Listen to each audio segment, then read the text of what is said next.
এই দেখুন কত সুন্দর হয়েছে, দেখুন আমসত্ত্বটা আমার হাতের এপাশ ওপাশ দেখা যাচ্ছে। আমসত্ত্বগুলো কত সুন্দর হয়েছে দেখুন, এগুলো খেতেও খুব সুন্দর হয়েছে, টক ঝাল মিষ্টি। নমস্কার, নবরত্ন কিচেনে আপনাদের সকলকে জানাই স্বাগত। তো এই যে আমার হাতে দেখছেন আজকে কাঁচা আম, এই কাঁচা আমগুলো দুদিন আগে ঝড়ে আমাদের গাছ থেকে পড়েছে, তো ছোটোগুলো ফেলে দিয়েছি, বড়গুলো নিয়েছি। আর এই দিয়ে করবো আজকে কাঁচা আমের আমসত্ত্ব। তার আপনারা প্রথম থেকে শেষ পর্যন্ত সম্পূর্ণ ভিডিওটা দেখতে থাকুন আমি কি করে করি কাঁচা আমের আমসত্ত্ব। তো চলুন।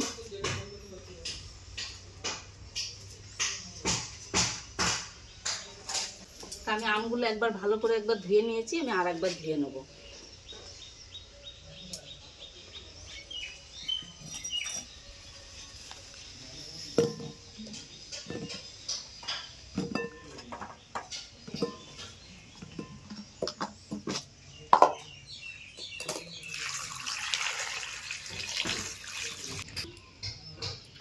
আমগুলো আমি ভালো করে আগে ঝুলে নেব।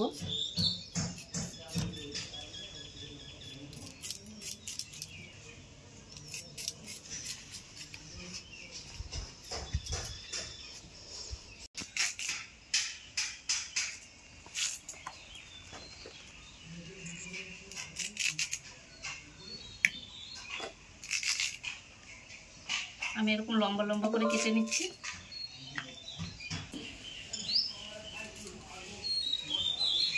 এই যে আমগুলো আমি সব কেটে নিয়েছি, এই কটা কাটবো না, এই কটা মাখা করে খাবো, এই কটাতে অনেকগুলো হবে। তারপরে এই আমগুলো আমি জলে সেদ্ধ করতে দেবো।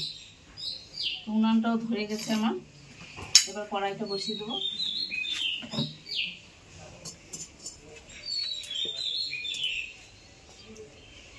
কড়াই এবার আমগুলো দিয়ে দেবো। আমগুলো দিয়ে এবার মাপ মতন জল দিতে হবে, যাতে আমটাও সেদ্ধ হয়ে যায়, জলটাও খুব বেশি না থাকে।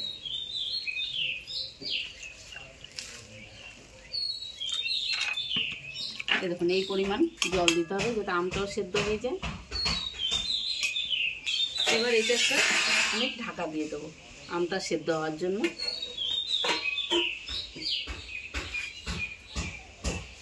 আমগুলো একটু সেদ্ধ হোক, ততক্ষণ আমি আম মাখা করবো, একটু আম ছুলে নিচ্ছি। আর এই গরমের দিনে দুপুরে আম মাখা টক জিনিসটা খেতে খুবই ভালো লাগে। এই আমগুলো না সরু সরু করে কেটে যে রোদে শুকিয়ে আপনারা যখন ঠাকুরের বাসনও মাজতে পারবেন। একটু গরম জলে ভিজিয়ে নিয়ে আমি আমগুলো ছুলে নিচ্ছি, তাই মাখা করার জন্য আমার ছেলেকে ডেকে নিচ্ছি। তো আমটা মাখা করতে একটু আম মাখা করবে, আমরা সবাই মিলে খাবো। আমটা একটু সেদ্ধ হোক ততক্ষণ। এইটা দিয়ে পড়া, এই গরমের সময় আম মাখা খুব টেস্ট।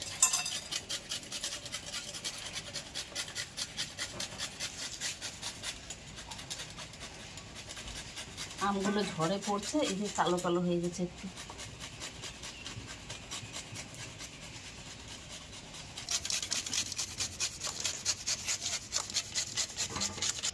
তা আমার এটা 5-7 মিনিট সেদ্ধ করা হয়ে গেছে, আমি এবার খুলে দেখবো।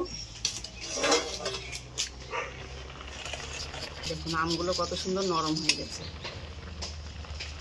এবার এটা আমি হাতায় করে চেপে চেপে এটা গালিয়ে নেবো এমনি করে।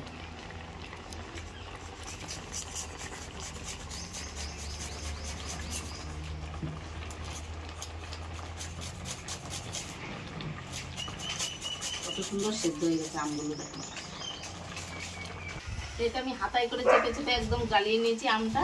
এবার কড়াইটা ধরে আমি নিচে নামিয়ে নেব। এটা একটু ঠান্ডা হোক, তারপর আমি ছেঁকনি দিয়ে এই আমের এটা ছেঁকে নেব।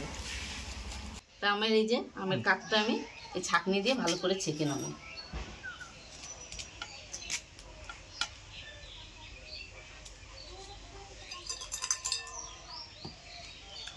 এরকম করে ছেঁকে নিলে এই যে এই শক্ত শক্ত অংশগুলো এগুলো থাকবে না। এটা ছেঁকে নিতে হবে, ছেঁকে না নিলে কিন্তু আমসত্ত্বটা ভালো হবে না। এরকম করে আমি সবটাই ছেঁকে নেব। তো ওটা মা ছেঁকতে থাকুক, তা করতে করতে মা এই যে আমাকে রেডি করে দিয়েছে দেখুন, চিনি, কাসন্দ আর লঙ্কা। তো ওটা দিয়ে আমি লবণও দেওয়া আছে, লঙ্কাও দেওয়া আছে, এই যে এটা দিয়ে আমি আম মাখাটা করে নিচ্ছি।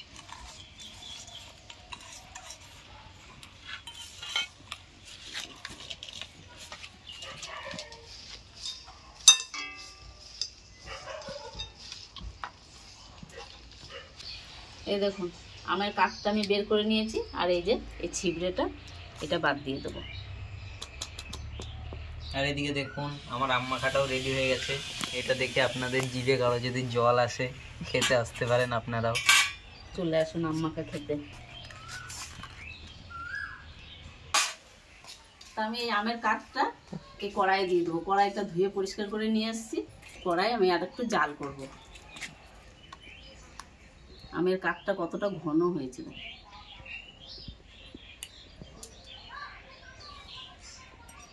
এটাকে আমি কিছুক্ষণ জাল করব। ক্রিস চলে আসে আম মাখা খেতে, বাটি নিয়ে আয়। দেখুন ক্রিস চলে এসেছে আমাদের আম মাখা খেতে।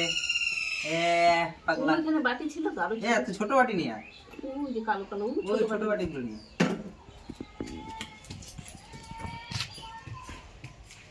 এটা একটু ফুটে যাক, তারপর আমি বাকি উপকরণগুলো এতে দেব।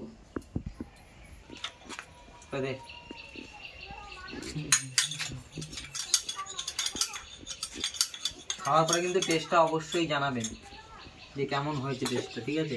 তোমার একটু দেবো নাকি? কেমন হয়েছে গ্রেস? ভালো হয়েছে। ভালো হয়েছে? কেমন টেস্ট, কেমন নুন চিনি সব ঠিক আছে? ফাটাফাটি हो गया। ঠিক আছে মা, সব ঠিক আছে। দারুণ লাগছে।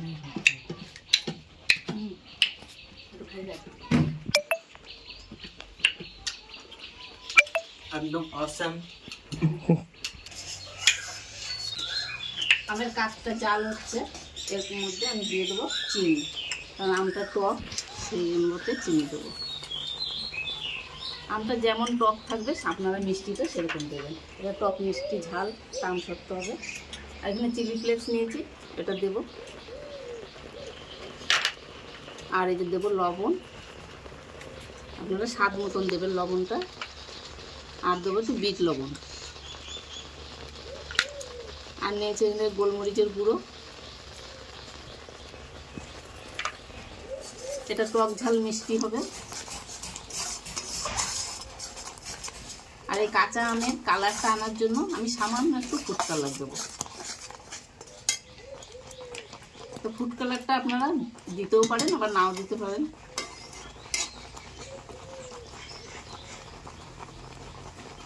সামান্য একটু দেবো।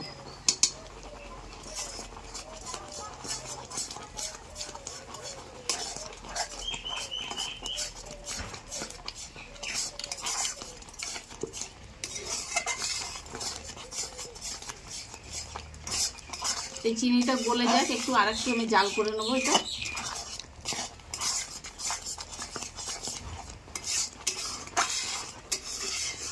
এই কাঁচা আমের আমসত্ত্বটা আপনারা অনেক দিন রেখে খেতে পারবেন, এটা নষ্ট হবে না, প্রায় 1 বছর রেখে খেতে পারবেন। তোর আম মাখা খাওয়া হয়ে গেল? আর একটু নিবি নাকি? বেশি খেতে হবে না, ওই ঠিক আছে।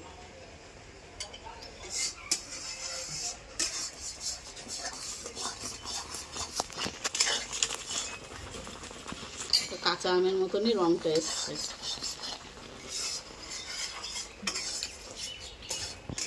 জাল করা হয়ে গেছে, দেখুন এরকম ঘন হয়েছে, এরকম কুপির গায়ে লেগে আছে, আমি এরকম গাঢ় করেছি। এবার নামিয়ে নেব। তো এটা কিছুক্ষণ ঠান্ডা হোক, ততক্ষণ আমি এখানে দুটো থালা নিয়েছি, এই ছড়ানো থালা। এরকম থালায় আমসত্ত্বটা দিলে ভালো হয়। একটু সর্ষের তেল দেবো। সর্ষের তেল দিয়ে আমি থালায় ভালো করে সর্ষের তেলটা মাখিয়ে নেবো, তাহলে আমসত্ত্বটা ভালো উঠে আসবে।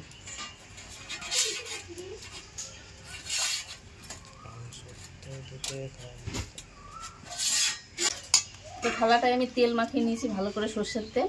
আর এই এটা একটু ঠান্ডা হোক আমের কাঠটা, তারপরে আমি এই থালায় ঢেলে নেব।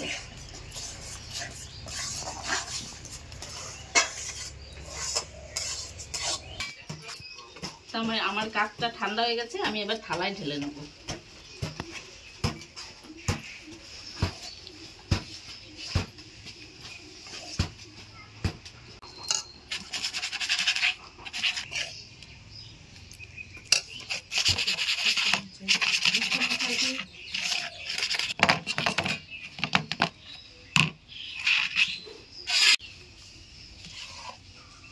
তো একটা থালায় আমি নিয়ে নিয়েছি, আর বাকিটুকু এই থালাটায় নিয়ে নেব।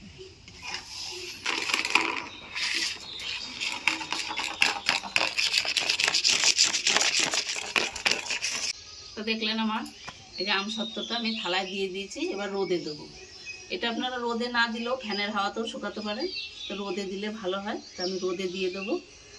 তো দেখলেন তো খুব কম উপকরণে কাঁচা আমের আমসত্ত্ব আমি বাড়িতেই তৈরি করে নিলাম। আর এটা আপনারা সারা বছর সংরক্ষণ করে খেতে পারবেন। তো চলুন এখন আমি আমসত্ত্বটা রোদে দিই, তারপরে 2 দিন রোদ খাওয়ার পরে তারপর আপনাদের দেখাবো।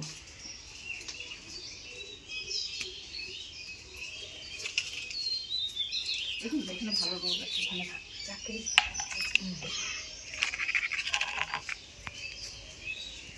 এটা 2 দিন রোদ দেওয়ার পরে তারপর আপনাদের দেখাবো আমসত্ত্বটা আমার কেমন হয়েছে। এই তো টাকা কিরে লজ্জা পাচ্ছিস তুই?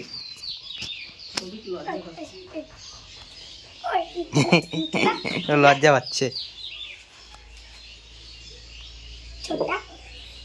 তো এই দেখুন বন্ধুরা, আমি 2 দিন আগে আমসত্ত্বটা রোদে দিয়েছিলাম, কাঁচা আমের আমসত্ত্ব। এই যে 2 রোদ দেওয়ার পরে আমি আজকে নিয়ে এসেছি আমসত্ত্বটা আপনাদের তুলে দেখাবো কেমন হয়েছে। তা আমি প্রথমে ছুরি দিয়ে একটু পাশ দিয়ে একটু এরকম করে ছাড়িয়ে নেব।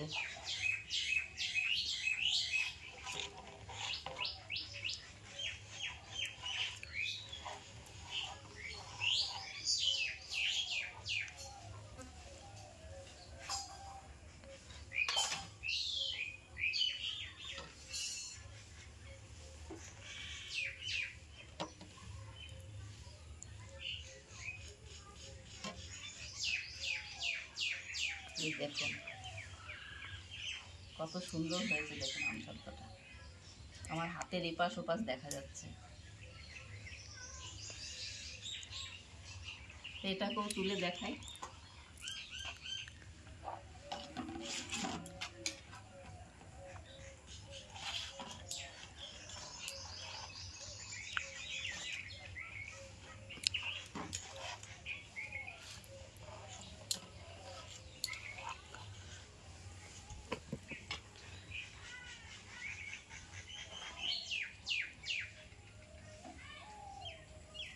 দেখুন এটাও কত সুন্দর হয়েছে।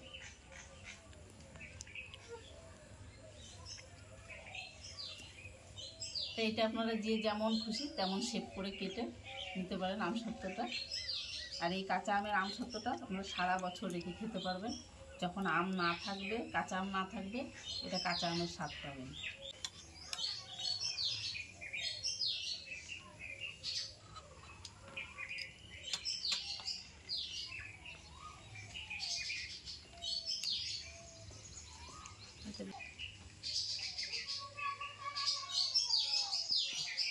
আমি এরকম রোল করে করে নিচ্ছি, আপনারা চৌকো করে করে কেটে শেপ দিতে পারেন। এই দেখুন আমি এরকম করে করে কেটে নিচ্ছি।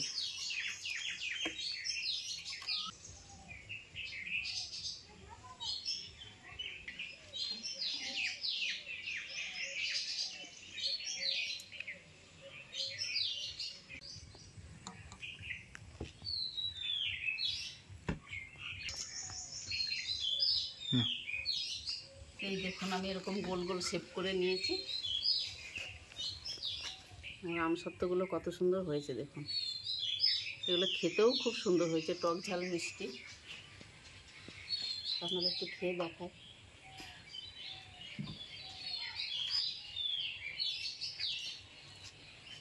খুব দারুণ টেস্ট হয়েছে। তো আপনারা একবার এরকম করে বাড়িতে বানিয়ে দেখবেন, অসাধারণ টেস্ট। আর আপনারা এটা যখন মন তখনই খেতে পারবেন। কাঁচা আমের আমসত্ত্ব রেসিপি। আমার রেসিপিটা যদি আপনাদের ভালো লেগে থাকে তাহলে আমার চ্যানেলটাকে সাবস্ক্রাইব করে আমার পাশে থাকবেন। আবার দেখা হচ্ছে অন্য কোনো রেসিপিতে।